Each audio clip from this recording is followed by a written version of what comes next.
जोबोद मोजां दलीय कर्मीफ्रा एक्टिव भाबै दिनैनिफ्राय गोसारै मावजोबसिगोन आं बेनि आगोलबो मोनसे धर्मीय सभा जोंनि गुरुदेव कालीचरण ब्रह्मनि पर्वतजरा डिस्ट्रिक्टनि एनुवेल जथुमायाव आङो हाबबोदों गतिके बे बोथोराव पर्वतजरायाव बेरायनो थाखाय पर्वतजरानि रायजो राजाफोरजों जयैनो ओंखाम गोरलैनि बोथोर माइ हानायनि हाखांनायनि ओंखाम गोरलै जानायनि बोथोर बयखौबो लोगो मोननानै जोबोद मोजां मोनदों जोंहा दाखालिसो 13 and 14 आव 12 and 13 आव जोंहा BTC आव एसेम्बली जानानै थांबाय होननो थाङोबा बे एसेम्बलीया जोबथा एसेम्बली हिसाबैनो जोङो हमनानै लाजायो खारन BTC आव अलरेडि 5 बोसोरिया जोंहा जि फाइनान्शियेल इयार दंमोन बियो जोब्बायानो गतिके बे जथुमाय बे एसेम्बलीयाव जोङो पर्वतजरानि हिसाबैबो पर्वतजरानि बहुत खैता गोनांथि सोंलुफोरखौ सोंनाय जाहैदोंमोन बे सोंनायनि बिथोराव जोङो माखासे फिननायखौ जोङो फोथायनो हायै एबा माबानो हायै मोनाखै जोङो फोथायनो हायै एन्सारखौ जोङो मोनदों आरो बिसोरो जोङो बारे होनदोंमोन पर्वतजरानिखौ लोब्बा लाखिनानै जोंहा जोंसार आरो जनक सानै NDFB नि NDFB होननानै बुंनाय बा सानै सेंग्राफोर जोंहा जिहेतु BTR जाखांनायनि परे सुक्ति जानायनि परे NDFB होननाय गैला सानै जोङो सेंग्राफोरखौ जिउ खोमादों बेनि बिथोराव सासेया जोंनि पर्वतजरानिनोमोन बिसोरखौ जोङो जवा 2 बोसोरनिफ्रायनो जोङो बिसोरनि थाखाय बिसोरनि एनकाउन्टार खालामनानै बिसोरखौनि जिउ खोमानायाव बिसोरनो मा अनसुंथाइ होदों सरकारि फालरफोरा बेसेबां एक्स ग्रेसिया होदों बे खोथाखौ जों बारे सोंलुबाय थादोंमोन बिसोरो सरकारि पक्षनिफ्राय प्रमोद बर'नि सरकारा फेरेंगानि डिपार्टमेन्ट जिहेतु गोग्लैयो फरेस्ट डिपार्टमेन्टआव मावोमोन बिथांमोना थायोमोन फरेस्ट फेरेंगाजों लोब्बा लाखिनानै थाफायोमोन बे खोथाखौ बियो मालाबाबो तथ्य सहकारे बिथांमोनहा एक्स ग्रेसिया होदों होननानै बुंनायनि तथ्यखौ जोंनो 2 बोसोराव बिसोरो दासिमबो दाखिल खालामनो हायाखै बेनो प्रमाण जे बिसोरो खुगाजोंल' पवित्र एसेम्बलीयाव BTC नि एसेम्बली हाउसआव बिसोरो खुगाजों जे खोथा होनदों पवित्र हाउसआव जे खोथा होनदों जे जोंसार आरो जनकनो एक्स ग्रेसिया होदों होननानै बे खोथाखौ बिसोरो होआखै दे बिसोर बे पवित्र एसेम्बली हाउसआव जोंनि BTC नि एसेम्बली हाउसआव नंखाय खोथाखौनो बिसोरो होनो नंखाय खोथाजों बिसोरो फाव फान्दायो बियो प्रमाण जाबाय खारन एइबारनि एसेम्बलीयावबो बिसोरो बे जनक आरो जोंसारनो एक्स ग्रेसिया होनायनि तथ्यखौ बिसोरो जोंनो टेबोलाव बा जोंनो बिसोरो दिन्थिनो हायाखै थिग बेबादिनो जोङो पर्वतजरानि दा आथिखालाव पर्वतजरायाव मोनफ्रोमबो हाग्रानिफ्राय साल दंफां बिफां इत्यादि उधाव जागासिनो दङ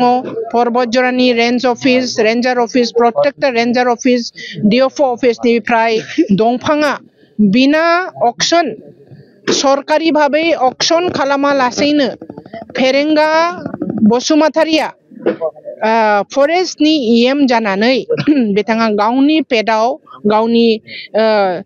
खाथिनि मानसिफोरनो गावनि निजा बबिया मानसिफोरनो पेदाव लिरै प्रत्येकता DFO अफिस आरो प्रत्येकता रेन्ज अफिस फरेस्ट अफिसनिफ्राय सिज खालामनाय दंफांफोरखौ लानानै थांगासिनो दङ बेफोरो इलिगेल बे खोथाफोरखौ जों सोंलुनानै जों तथ्य बिदोंमोन नाथाय फेरेंगाया होनो हायाखै जोंनि पर्बतजरानि साल दंफाङा गोमागासिनो दङ जोंनि पर्बतजरानि अफिसाव हमजानाय सिज खालामनानै दोननाय दंफांफोरा बिना अक्सनाव बियो गोमागासिनो दङ फेरेंगानि पेटआव लानानै फेरेंगाया दस्रायाव फानहैगासिनो दङ बेफोरबायदि सोंलुखौ जों सोंदोंमोन नाथाय फेरेंगाया बेनि खुनु जुक्तिखौनो बियो होनो हायाखै बियो very अनफर्चुनेट आरो जों बहुत खोथा सोंदोंमोन हानि हा पाट्टा होनायनि खोथाखौ जों सोंदोंमोन बिसोरो मानसिनो 2,500 लाख नङा 2,500 मानसिनो हानि पाट्टा होनायनि नाम सहकारे जोङो दाखिल खालामनो तथ्य दाखिल खालामनो थाखाय बेखौबो जोङो बिथांमोननाव बिदोंमोन बेखौबो बिसोरो संखाल' होनदों आरो हानि सोरनो होदों बेखौ तथ्य बिसोरो होनो हायाखै बेनो प्रमान जे बिसोरो नंखाय खोथा बुंदों बे 2,500 जे हा होदों हा पाट्टा होदों होननानै बुंदों बियो एक्चुअली हा पाट्टा नङा बियो जोङो बटवारा मोननायसो जोंहा मोनथाय प्रत्येकता बिमाया बिफानि हाखौ फिसाफोरनि नामाव ट्रेन्सफार जायो बे ट्रेन्सफारखौसो बिसोरो खालामनो हादों जायनि थाखाय बिसोरो हा होदों होननानै बुंनाय बे तथ्यखौ जोंनो होनो हायाखै रायजो राजाफोरनो मिसलिडिं मिसा खोथा बिसोरो होनगासिनो दङ 4.5 बोसोर कमप्लिट जाबाय 5 बोसोर एप्रिल मासनि 8 तारिखआव 5 बोसोर दिन तारिख आरो समय कमप्लिटली 5 बोसोरनि थाखाय जोबगोन गतिके बेखिनियाव दिनै UPPL सरकारा बिग जिरो फर BTC नि रायजो राजानो होबाय होननानै बेनो प्रमान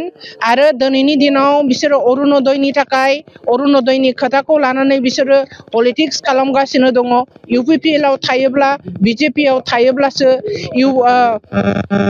अरुणोदय मोनगोन होननानै रायजो राजा आइजोफोरखौ बिसोरो हुलुस्थुल खालामगासिनो दं नाथाय दिनै रायजो राजाफ्राबो बेखौ मिन्थियो जे UPPL सरकारा बे आसाम गभर्नमेन्टनि बे अरुणोदय स्किमखौबो होफुंनाय नङा बियो जवा थांनाय MP इलेक्शननि मोनसे प्रलबनमोन जे प्रलबनखौ दिनैसिमबो जाफुंहोनो हायाखै आरो बे 0.3 अरुणोदयखौबो बिसोरो जाफुंसार होनो हानाय नङा बेखौ प्रत्येक जन आइजोआबो दिनै अनुभव खालामो गतिके BPF नि स्टेटासा दिनै बिराद स्ट्रं लैहोर रायजोआ एबार BPF को हाग्रामा महिलानि नेतृत्वआव BTC आव सरकार थिसनफिनगोन बेयो रोखा गोजोन्थों एप्रिल मासनि 2025 नि एप्रिल मासनि 8 तारिखआव दिन तारिख आरो समय 5 बोसोर कमप्लिट जागोन UPPL नि थाखाय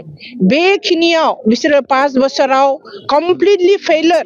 एक गिदिर लाथिख BTC नि रायजो राजानो जेबो होनो हायाखै रुरेल डेभलपमेन्टनि खोथाखौबो जों सोंदोंमन रुरेल कानेक्टिविटी मा खालामदों 5 बोसोराव जिरो कुनु गामिनि रायजो राजानि थाखाय नांगौ लामा दथा इत्यादिखौ बिसोर खालामफुंनो हायाखै जेरैथिंबो UPPL सरकारा रायजो राजाफोरखौ थगायदों फेलियर आरो जोंनि BTC खौ बिसोरो फाननो नाजागासिनो दङ जाहाथे फाननो हाया बेनि थाखाय रायजोफ्राबो दिनै BPF जों थाफानानै होबथागोन गोजोन्थों